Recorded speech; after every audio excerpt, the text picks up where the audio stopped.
Hello everyone, अस्सलाम वालेकुम। आज हम करेंगे वर्कशीट नंबर 12 जो आपको 31 जुलाई को दी गई थी। 31 जुलाई को आपको एक वर्कशीट दी गई थी जो वर्कशीट नंबर 12 थी आपकी। ठीक है, वो वर्कशीट भी आपकी चैप्टर नंबर 3 से ही ली गई थी।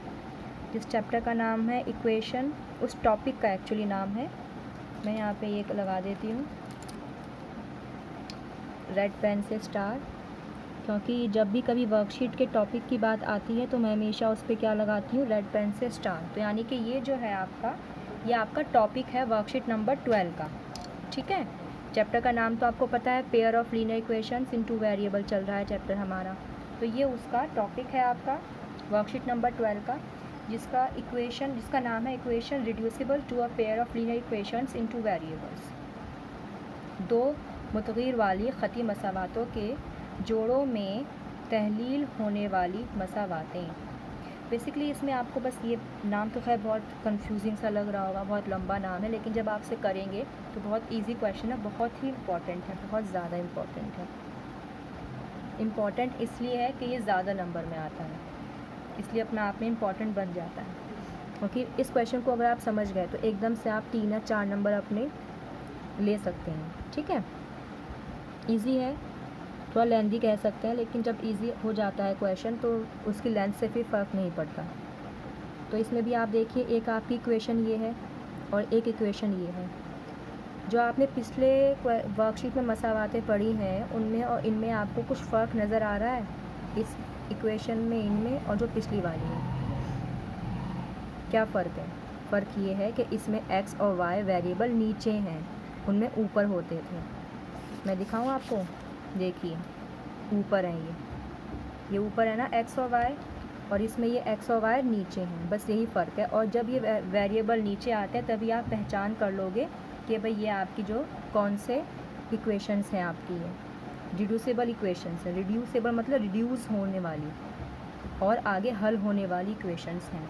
ठीक है, क्योंकि आपको पता है कि जब ऐसे ऊपर वेरिएबल्स होते हैं तभी आपके पास 2 मेथड होते हैं करने के लिए, सब्स्टिट्यूशन और एलिमिनेशन, जो मैंने आपको वर्कशीट नंबर 10 और 11 में करवाए हैं।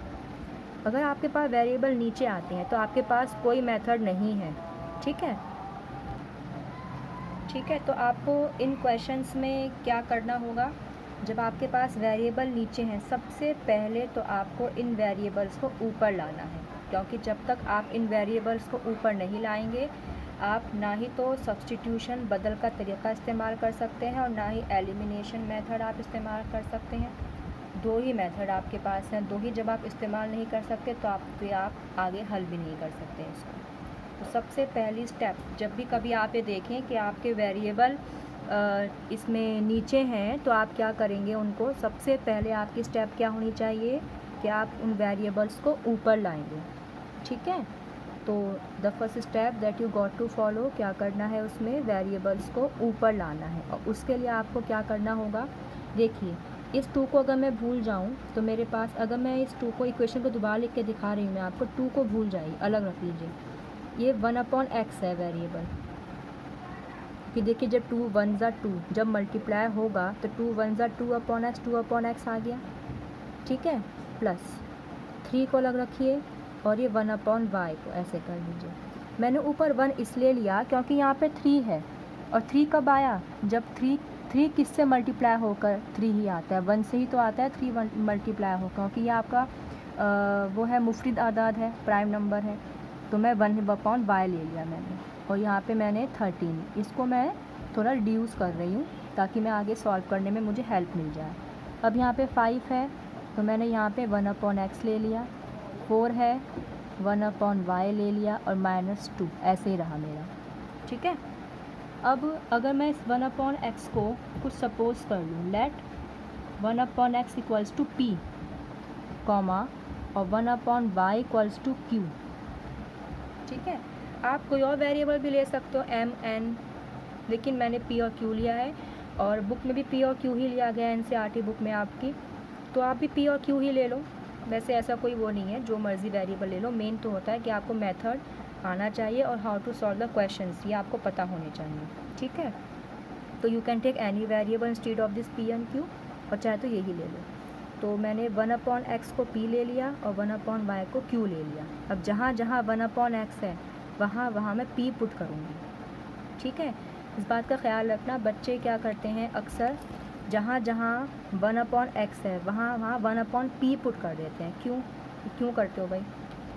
सोचने वाली बात है, हमें इस वेरिएबल को ही तो ऊपर लाना है, तभी तो हमने इसको p माना है। तो अगर हम 1/p कर देंगे फिर से वेरिएबल नीचे आ गया तो कोई फ़र्क थोड़ी पड़ा। जहाँ x था नीचे वहाँ p लिख दिया, अब हमने नीचे तो गलत हो गया ना। तो यहाँ पे मैं 2 लिखूँगी, इक्वेशन को दोबारा लिख रही हूँ मैं। 2 1/x की जगह क्या लिखूँगी? p प्लस, ठीक है। 3 1/y की जगह क्या लिखूँगी? q और बराबर 13। अब मेरी बन गई इक्वेशन रिड्यूसेबल, मतलब रिड्यूस हो गई मेरी इक्वेशन, ठीक है। और दूसरी इक्वेशन क्या बनी है मेरी? 5 1/x की जगह क्या लिखेंगे हम? p -4 और 1/y की जगह I can write q equals to -2। Now you can see कि p और q जो वेरिएबल हैं वो ऊपर हैं, ठीक है। p और q वेरिएबल ऊपर हैं। तो अब मैं अपना एलिमिनेशन मेथड लगा सकती हूँ। एलिमिनेशन मेथड में मैंने क्या बताया था, या तो आप सब्स्टिट्यूट लगा दो जो आपको इजी रहता है। तो मैंने बताया था एलिमिनेशन मेथड में कोई भी एक वेरिएबल के कोफिशिएंट को आपको सेम करना होता है। देखो p के साथ 2 है और q के साथ 3 है, यहाँ p के साथ 5 है और q के साथ 4 है, ठीक है। पहले मैं इस इक्वेशन को इसके नीचे लिख देती हूँ, दोबारा ही लिख देती हूँ। 2p + 3q equals to 13, 5p - 4q equals to -2। एक भी कोफिशिएंट सेम नहीं है, यहाँ पे 2 है तो यहाँ 5 आ गया, यहाँ 3 है तो यहाँ -4 आ गया। कोफिशिएंट सेम नहीं है ना इसके अंदर, तो अब मुझे कोफिशिएंट सेम बनाने होंगे। तो मैं क्या करूँगी, इस p को इस 2 से मल्टीप्लाई कर दूँगी, पूरा ब्रैकेट लगा दूँ, और इनको मैं 5 से मल्टीप्लाई कर दूँगी, क्योंकि मैं चाह रही हूँ कि मेरे p के कोफिशिएंट सेम आ जाएँ। आप चाहे q के कोफिशिएंट सेम कर लो, अगर आप q के कोफिशिएंट सेम करते तो इस पूरी इक्वेशन को -4 से मल्टीप्लाई करते और नीचे वाली इक्वेशन को 3 से मल्टीप्लाई करते। लेकिन मैं सोच रही हूँ कि p वाला जो कोफिशिएंट है वो सेम कर दूँ, तो जो नीचे वाला कोफिशिएंट होता है उससे पूरी इक्वेशन को ऊपर वाली को मल्टीप्लाई कर देते हैं, ठीक है। और जो ऊपर वाला कोफिशिएंट होता है उससे नीचे वाली पूरी इक्वेशन मल्टीप्लाई कर देते हैं। तो मैंने कर दिया। मैं I am just rewriting the equation. 5 2 ज़ा 10p प्लस 5 3 ज़ा 15q और यहाँ पे आपका आ गया 13 5 65, ठीक है। अब आपका 5 2 ज़ा यहाँ पे आ गया 10 और ये 4 2 ज़ा 8 और 2 2 ज़ा 4, ये आ गया, हो गया ना सेम। अब आप साइन चेंज कर दो, प्लस है तो माइनस, माइनस है तो प्लस, माइनस है तो प्लस, +10 -10 कट गया, +15 + 8, 15 और 8 कितना होता है? 15, 16 17 18 19 20 21 22 23। तो यहाँ पे आपका आ गया 23q बराबर 65 में +4 कर दो, क्योंकि माइनस निशान तो पहले था, अब तो प्लस है ना, तो इसमें आपका 69 आ गया। और q is equals to 69 upon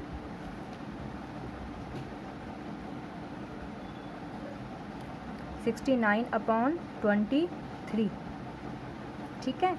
जब मैं 23 को 3 से मल्टीप्लाई करूँगी, 3 3 ज़ा 9, 3 2 ज़ा 6, तो यानी कि इसको मैं 3 आ गई मेरे पास वैल्यू। तो q की वैल्यू क्या आ गई?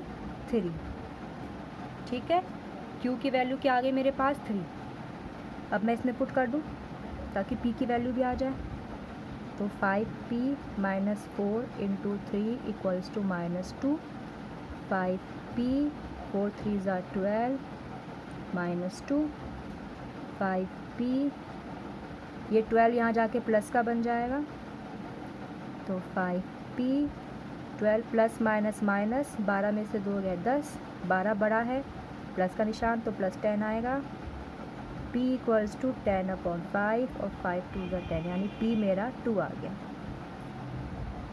आंसर। लेकिन ये तो आंसर नहीं हो कि आंसर में तो मुझे x और y निकालना है, ये तो p और q आया।